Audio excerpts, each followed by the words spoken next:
রুক্ষ শুষ্ক পুরুলিয়ার মাটিতে এবার মিটতে চলেছে পানীয় জল সংকটের সমস্যা। সৌজন্যে জাইকা সহায়িত পানীয় জল প্রকল্প। আজ এই প্রকল্পটির মাধ্যমে জল সরবরাহের আনুষ্ঠানিক সূচনা করেছেন মুখ্যমন্ত্রী শুভেন্দু অধিকারী। পুরুলিয়া থেকে তিনি এই সূচনা বা উদ্বোধন কর্মসূচি ছিল তার, এবং সেই সঙ্গে এই প্রকল্পটির মাধ্যমে কিন্তু পুরুলিয়াবাসী, অর্থাৎ যে পুরুলিয়াকে আমরা রুক্ষ শুষ্ক বলে জানি বা যে পুরুলিয়াতে পানীয় জলের সমস্যা একটা খুব সাধারণ বিষয়, সেই পুরুলিয়ার কিন্তু প্রায় 9টি ব্লকের বাসিন্দারা তার উপকৃত হবে, এমনটাই কিন্তু সূত্রের খবর। প্রসঙ্গত উল্লেখ্য, 2013 সালে এই প্রকল্পের জন্য প্রথম অনুমোদন পায় রাজ্য, এবং সেই সময়তে ভূগর্ভস্থ জল ছিল এই প্রকল্পের যে জল আসবে সেই জলের উৎস। কিন্তু পরবর্তীতে যেটা দেখা যায় যে ভূগর্ভস্থ জলে কিন্তু ফ্লোরাইড পাওয়া যায়, এবং যে জন্য সেই সময় প্রকল্পের কাজ স্থগিত থাকে।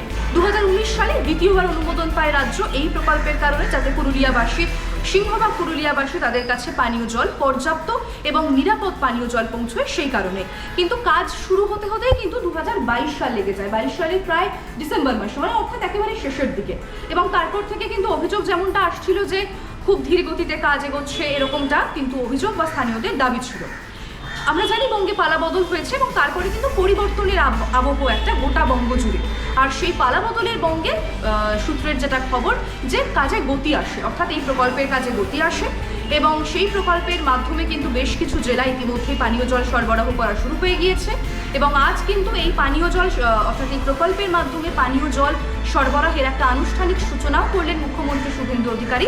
ফলত আগামীতে এই প্রকল্পের মাধ্যমে কিন্তু সেই পুরুলিয়াবাসী, যারা যে 9টি ব্লকের বাসিন্দারা তার উপকৃত হবেন, অর্থাৎ অধিকাংশ মানুষ, তারা কিন্তু তাদের অনেকটাই উপকার হবে বলে আশাবাদী সংশ্লিষ্ট আধিকারিকেরা। এবং আপনাদেরকে জানিয়ে রাখি, মুকুটমণিপুর বাঁধ, বাঁকুড়ার মুকুটমণিপুর বাঁধ, সেই বাঁধের জলাধার বা ওয়াটার ট্যাঙ্ক, সেটাই কিন্তু এই প্রকল্পের জলের উৎসটা, এবং সেখান থেকে পাইপের মাধ্যমে পুরুলিয়ায় জল নিয়ে আসা হবে।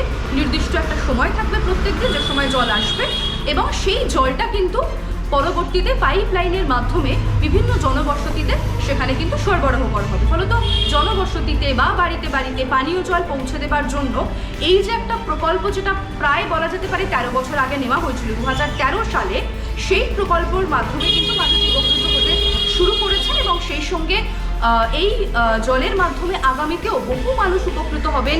রুক্ষ শুষ্ক পুরুলিয়ার মাটিতে মানুষেরা কিন্তু পর্যাপ্ত পরিমাণে পানীয় জল পাবেন, সে বিষয়ে একেবারে আশাবাদী সংশ্লিষ্ট মন্ত্রক এবং সংশ্লিষ্ট আধিকারিকেরাও।